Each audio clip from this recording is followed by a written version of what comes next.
Hello. I can see now that we are streaming live, so I think we're good to start. I'm really excited about popping in here and having a chat to everybody.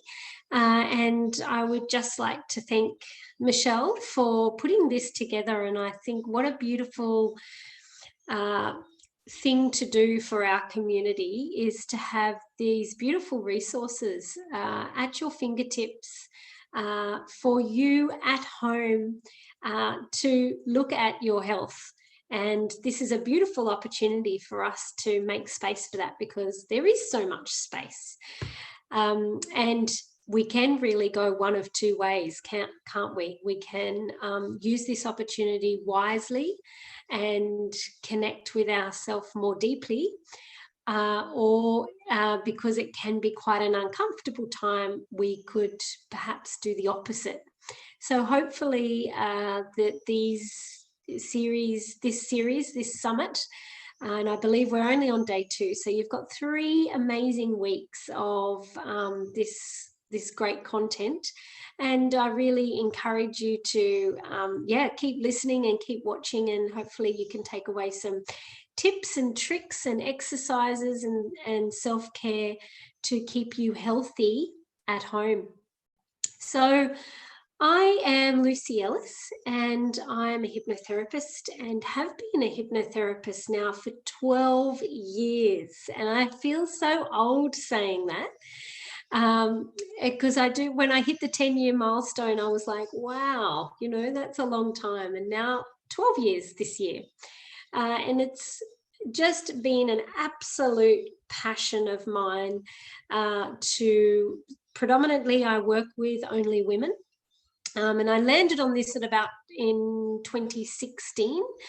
And the reason being is because I was just so connected to these women that were coming to me and having some severe self-love issues and problems. I realized that no matter who was coming to me and for no matter what they were coming to me for, if they could just learn how to love themselves, all of these problems could just fade away. And so I really just went into this space of helping women to love themselves, and my tagline, to wake them up to their awesomeness, because I believe that we are all special, we are all wonderful, and when we learn to genuinely love ourselves, our whole world opens up. Our confidence just soars, and we have a really happy, fulfilled life on our terms, and that's important. So thank you for being here. Maybe you're watching it back, and thank you for your time in doing that as well. So tonight I'm going to walk you through some self-love activities that can support you at home in your healthy space. And I think the best thing for us to start with, or something that can help you, is for you just to think about someone that you love, your nearest and dearest, and think about them. And I want to ask you, what is it about them that makes you love them so much? What do you cherish about that person? Why do you love this person? And if I think about my husband, for example, I would say, and I'm sorry for my notifications, it's coming through on my iPad, which is under my laptop.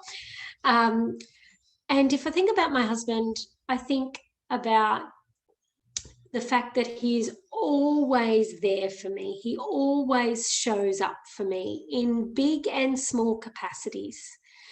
And straight away, when I have to ask myself this question, I go back to a memory that I have of him last night, where he was just really present. And I walked in the door and he bounced off the couch and made me fish, like fried it freshly for me. And even after his big day at work, and for me, that is just one of those little caring activities that he did for me that is just like stitching another little love crevice in my heart for him. And it's those little things that they probably don't even realize that they are doing that brings so much of that feeling of love. And it's through people's continuous actions is what we actually fall in love with when we fall in love with somebody. And even though we might think that we fall in love with them at first sight, perhaps you have maybe a situation like that. Definitely, I suppose when we become mums, if we are mums or dads, we look at our brand new baby and we fall instantly in love, but we've probably been loving that soul in our bellies for a long time. And then finally getting that tangible experience brings about all of that beautiful feeling of love. But generally speaking, in a relationship, we fall in love deeper and deeper and deeper through those continual actions that somebody does for us. So my question to you, if I reflect on my husband and I love him because he's always there for me, the question back to you is, can you be there for yourself? Can you continually show up for yourself and give yourself what you need? And for you, for example, if you're thinking about somebody that you love and you thought, well, they always just make me feel calm and settled. And then my question to you is, how can you help yourself feel calm and settled continuously? And so this is what we're called to do for ourselves. And this for me is what genuine self-love is. It's what's going to make us be there for ourselves. It's the balance of the self-care with the deep intention to connect with ourselves. So how can we have these deep love connections with ourselves? Well, I have, like I said to you earlier, I've been doing this self-love stuff for years. And I think that we might get a little lost when it comes to self-love and its relationship to self-care. Although it's very related, we can be a little skewed in our perception of self-care and its relationship with self-love. So that's what I'm going to talk to you a little bit about tonight. And I've come up with like 4 stages of self-love. You may want to throw in an extra stage, or you may disagree with me, but this is what I believe and what I see in my clients that come and see me, either in my group work or in my one-on-one practice. And the 4 stages of self-love that I see is first stage being no self-love and no self-care. So this would be somebody that might be really in a really abusive relationship with themselves, and they might also find themselves in an abusive relationship. This person perhaps might do behaviors like smoking and drinking and real behaviors that are so far out of the realm of self-care. In actual fact, it's the opposite, self-destruction. And these types of behaviors make us lose ourselves, these addictive behaviors. The obvious ones obviously being smoking, drinking, drugs, gambling, but also we can add in there TV watching, Facebook scrolling, and even cleaning. Anything that prevents us from sitting with our thoughts and feelings. We can have addictive thinking where we're just like where worrying is taking a huge toll, when we can't stop the brain from thinking and worrying. And that's a big issue in today's world as well. And so you spend your time concerned about the future and about things that you can't control. And you might also find yourself addicted to giving to others, spending time giving to make up for the lack of the person that you feel you are, that you're not connected to. And really, and especially for women, I see this a lot, is wanting to be needed. And if we're needed, it helps us from being with ourselves. Busyness is also another addiction. Our overscheduled lives and our family life. And that's why this beautiful slow pace that we have been gifted through this virus has really helped us to be there with ourselves, and hoping that people can be there for themselves in a healthy way. So the second stage of love is no self-love, but really wanting that change, really looking externally for things that I can do to make myself feel better. Or maybe not no self-love, but minimal self-love.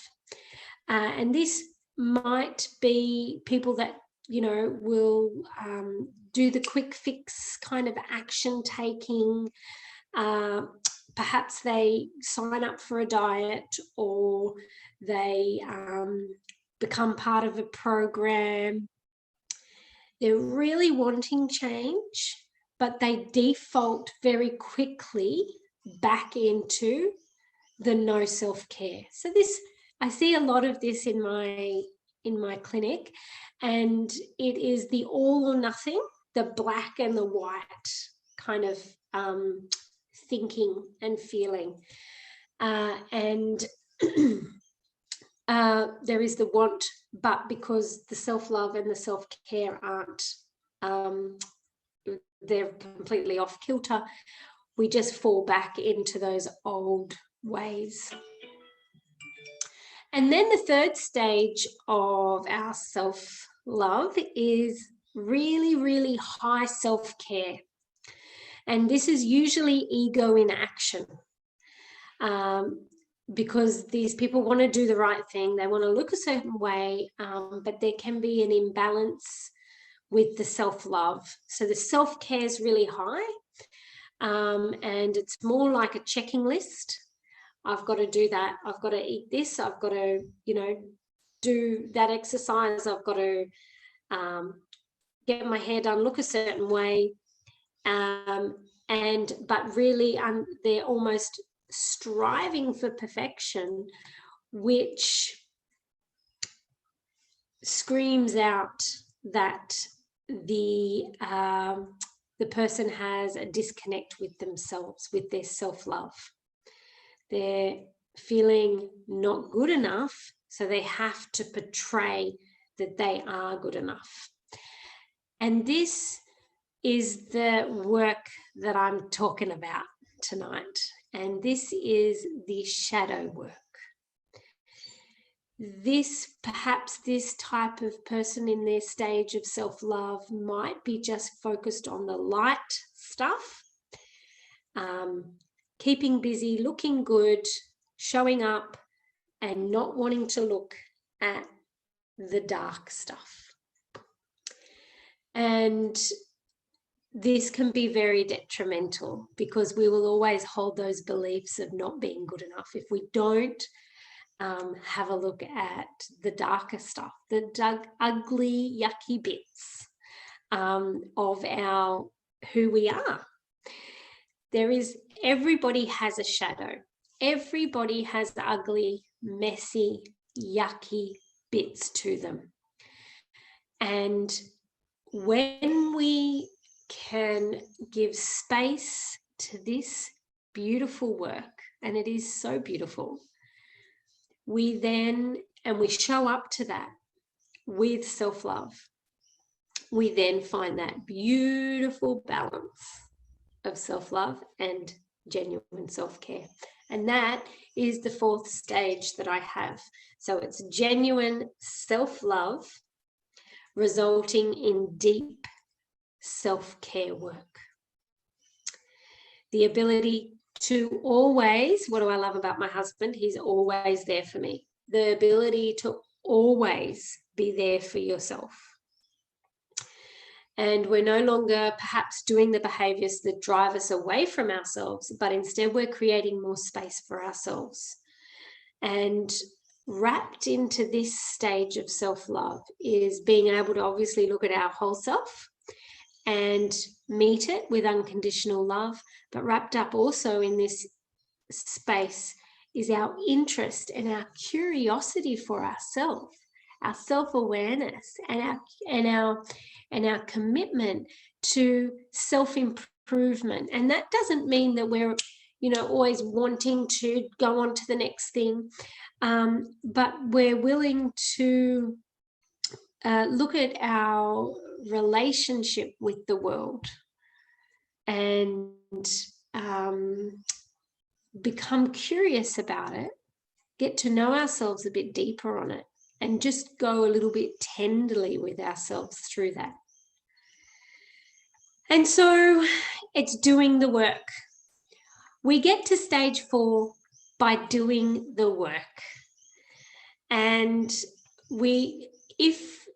just like any relationship, we need to do the work, especially our close relationships, right? The relationships where we can really see each other. And you understand that as these years pass on that you spend in a relationship, you spend time working through your wounds together. And in the same token, you have to work with yourself to find yourself again too. It's not the ability to get to the top of the podium and plant your flag in the top of the box and say, I've arrived, I don't need to do any work. No, it's the continual, I'm here for you. It's the continual work of connecting with yourself. And also, just like a relationship, also working through your wounds and your shadow aspects of yourself that you've perhaps hidden in the cupboard. And when we genuinely get to love ourselves, we are ready.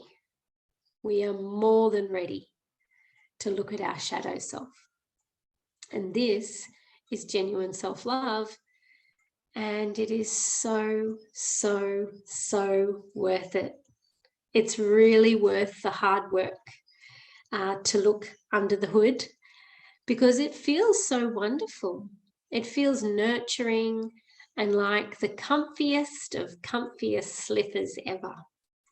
And especially in this current climate where we're pulling out our slippers, you get what I mean. When we do the work and we keep showing up for ourselves, it feels so good. So today I wanted to share with you where to start with this process and run you through a couple of activities if you would like. So you can start the process of increasing or improving your connection with yourself. And I don't believe we can ever stop doing this work. And the first activity that I want to talk to you about is getting to know and finding your self-compassion. That has to be one of the most powerful parts of our self-love work, is connecting with our self-compassion. On self-compassion, and so I highly recommend that you check out her work. And so I understand it can be more powerful than the inner critic, and you can grow this self-compassion like a muscle. if used daily and practiced in the moment, you can learn to listen to this beautiful, kind, compassionate voice that loves you unconditionally. And the reason self-compassion is so important is when we can get wrapped up in our inner critic, what happens is it actually closes off our brain. It shuts our brain down when we're being highly self-critical. So we have no access to problem solving. We have no access to creativity. We're full at that point when we're being highly self-critical. So we cannot take any new, fresh information in. So you can imagine you're stuck in a box when you are being highly self-critical. And the whole reason why we have an inner critic is because it's apparently there to motivate us, to make us do better, and to drive us to do better work and not make the same mistakes. But it actually just keeps reinforcing that same pattern, and it keeps us locked like in a cage. When we use self-compassion, first of all, our cortisol levels are dropped, so we are feeling more relaxed. We're feeling more connected with ourselves. Our brain is open. We can problem solve. We can look at things objectively and not subjectively, like the inner critic. And we can be more creative in that space. And we have more expansion and more room for growth. So if we are wanting to have more self-improvement, then beating yourself up is not working. So we need to learn to be and enjoy this self-compassion practice. So I would like to do a little self-compassion break with you now, if you would like to join me. And so I encourage you to get yourself nice and comfy and go ahead and close your eyes.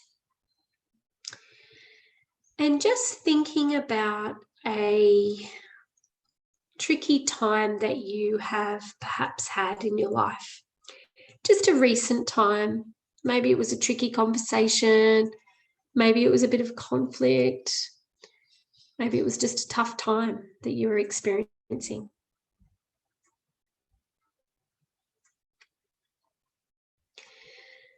And as you revisit this memory,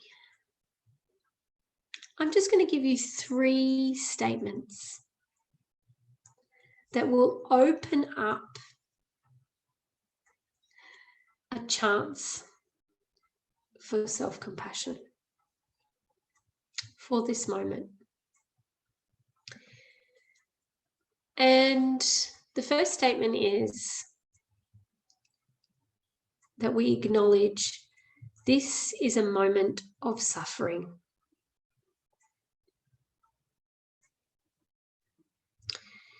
We are bringing mindful awareness to the fact that suffering is present for you right now in this memory. And you can just find some language that speaks to you. And this is a practice that you can return to, right? So you can say to yourself, this is really hard right now. This is making me extremely uncomfortable. I don't feel very good right now. Whatever it is for you, just naming it and acknowledging it.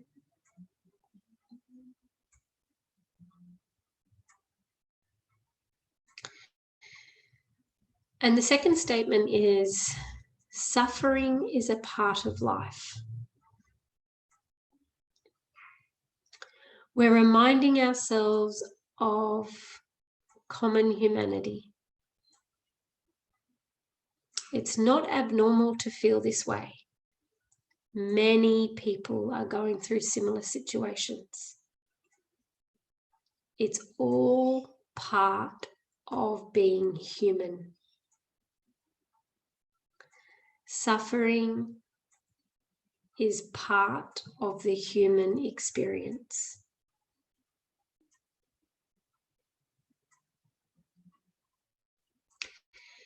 And then the third statement is, may I be kind to myself in this moment. And I invite you here to place your hands over your heart and feel the warmth of your hand, and let the feelings of care stream through your fingers.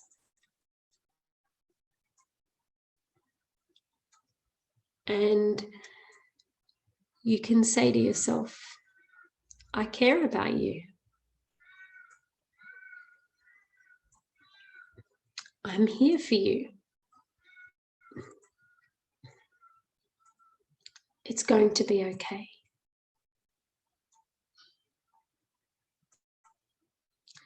And you might like to leave it there, or you might like to say something like, oh, sweetheart, I'm so sorry.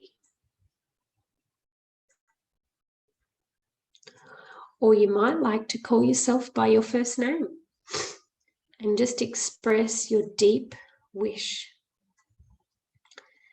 Your deep wish that you be well and happy and free from suffering.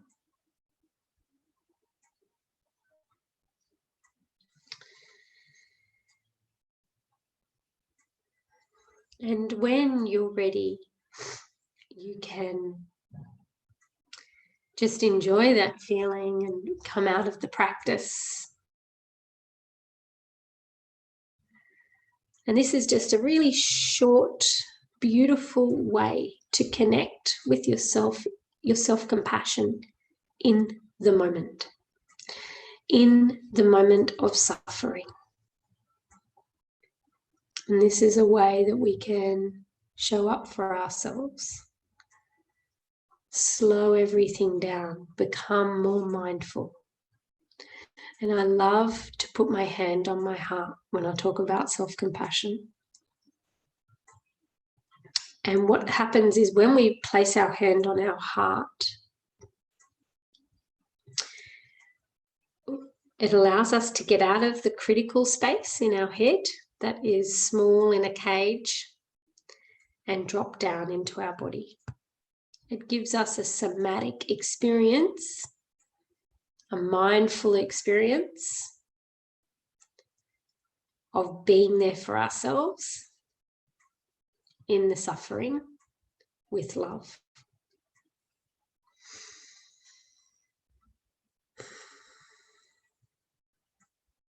And if we practice this enough, it can become like our default setting, our default conversation that we have in our mind. So that was the first exercise that I wanted to invite you in to today. And then once we continue to show up for ourselves in this way, in this nature, then we can move into the deeper work.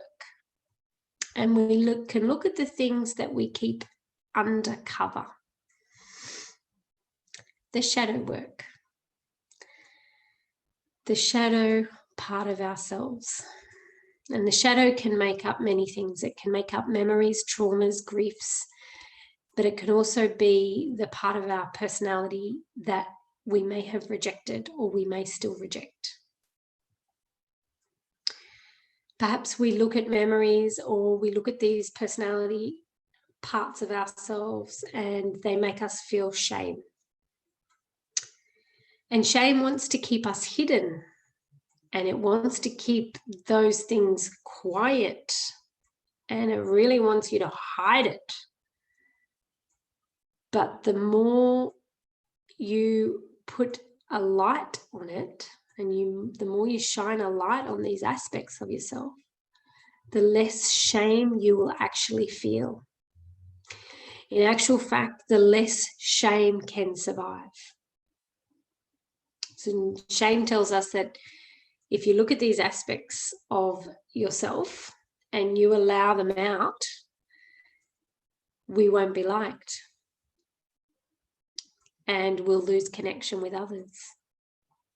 However, the opposite is the truth. Shame keeps us feeling lonely, isolated, different from the world.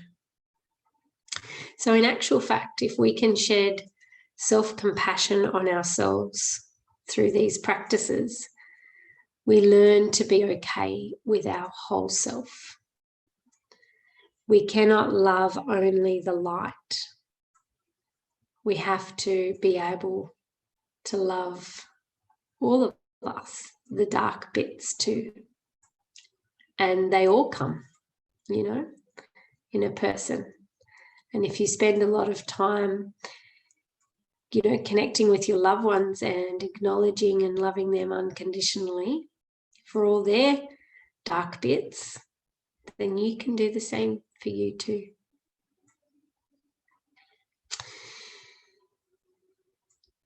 So a quick and simple way to understand your shadow, and this is moving into our second exercise for the evening and for the day, depending on when you're listening to this,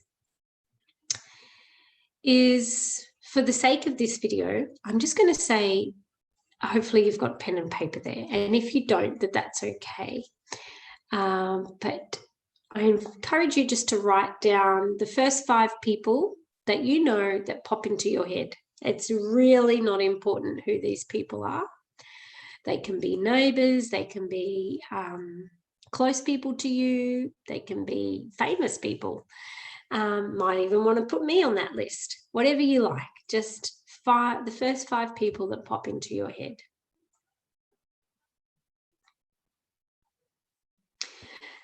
And of course, when you have more time, you can write a much longer list. You can, go to town. You can set a 10-minute timer if you like, and this will give you a really good lifting of the hood as well. But it's nice to start out small.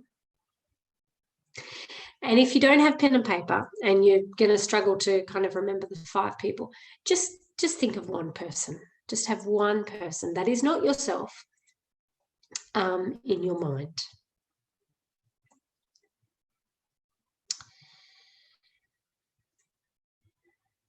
And now go ahead and next to the names on your list, I want you to write down a great quality from each of these people, something that you admire, that you really like in this person. And just next to the names, 5 names, or just in your mind with that one person, think about the qualities that you admire, just one, something that you love about that person. And then next to that, go ahead and write, what is something that annoys you, that gets up your goat about that person? Something that ticks you off, makes you angry, irritates you, whatever it is. Some people find this really tricky to do, and I find that also just in itself quite interesting. Of course, you can go ahead and rip this paper up into 1,000,001 shredded bits so nobody can see this writing later on after you do this activity. But it's and it's funny, we don't want to look at those darker bits. We don't even want to admit that we get irritated by them. It's funny. And now sitting back and looking at what you like, what attributes you love, and what attributes you don't like.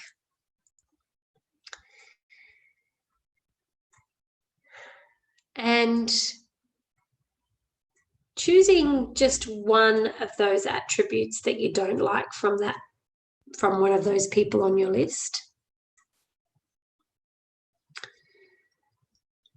And this right here is an aspect of yourself that you reject.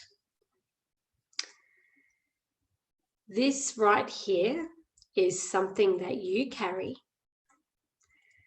that you have, that you are, that you reject about yourself. As a human, we have the capacity to be everything. We have the capacity to be the highest of good and the darkest of dark.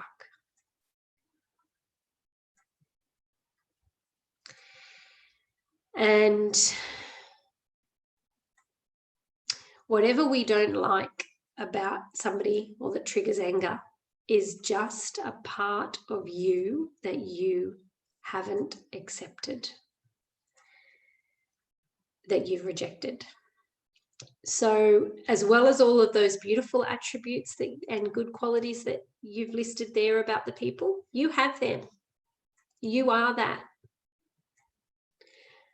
But there is no difference to the qualities that you've written about the people that annoy you and trigger you.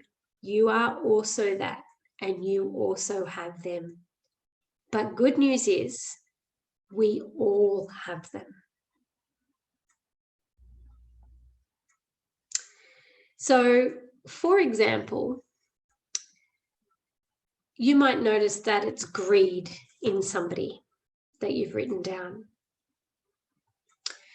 And I want you to go ahead and spend some time thinking about a time that you were greedy in your life.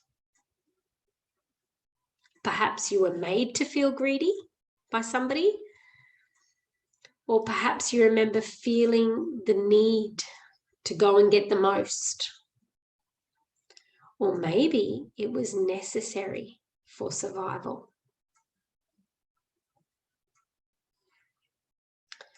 And these darker aspects of ourselves, this shadow aspect of ourselves, are necessary for survival. We never know when we might need them for our survival. And thankfully, we are hopefully all listening to this in a safe space. But if it's life or death, we can bring out our most powerful attributes in our shadow space.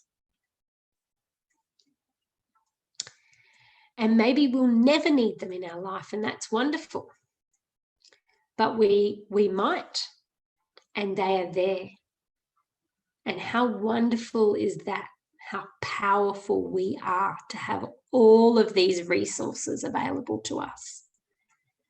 We are more powerful than we can imagine and that we allow to fully embody, because we don't normally allow for those aspects of ourselves, because we must be only a good girl and only a good boy. And just because you make friends or you accept or you greet greed, for example, with love, doesn't mean that you will be greedy. In fact, the exact opposite will happen. We'll be more likely to lead with love and less of the darker bits, but they are there and we accept. So I invite you, once you get that memory of you feeling greedy or being made to feel greedy, perhaps this is just the example, then you can do the self-compassion break. You can rewind this when it's back on replay, and you can greet it with unconditional love, self-compassion. And this is how you can do a little bit of your shadow work from the comfort of your home, a little bit of genuine self-love and genuine self-care, deep self-care. And of course, it's important to know that there is aspects of our shadow that can make us feel really uncomfortable. And for that, I definitely suggest that you connect with a therapist to help you through that, because it can be very beautiful and very cathartic, and just giving you another deeper connection to yourself. So that concludes my 2 self-love, self-care activities that I'd like to share with you today. And just remember that you're wonderful, you're absolutely wonderful. And hopefully by doing these exercises, you can wake up to your awesome, your power and your unconditional love, and step into the space of genuine love and deep self-care. And so I'm going to just have a look here at the chat, and I don't think I can see anything popping up. So if you want to get hold of me, you can most definitely do that. So probably the best place to go is Facebook. Lucy Ellis Hypnotherapy and Co. Is my name, and you can go to my website, lucyellishypnotherapy.com. I'm just in the middle of a rebrand, and I think that website domain will take you to the new website, but for now, lucyellishypnotherapy.com is up. And I am open for one-on-one consults. And especially during this time, I'm offering you the opportunity to do them online or face-to-face. And I run a 90-day program called Loving Yourself Sick, or Love Yourself Sick. And that's for women only. It's a group program, and we walk through the swamps and the rainbows of self-love. And yeah, it's a really beautiful program. So if you want to know any more details about that, then I'm pretty sure you know how to contact me through my website or Facebook. I'm also on Instagram, LucyEllis_therapy. And I really want to connect with you in whatever way that looks like for you. So enjoy the rest of the summit. I know I've logged into a few, registered for a few is the word that I was looking for. And so I look forward to participating.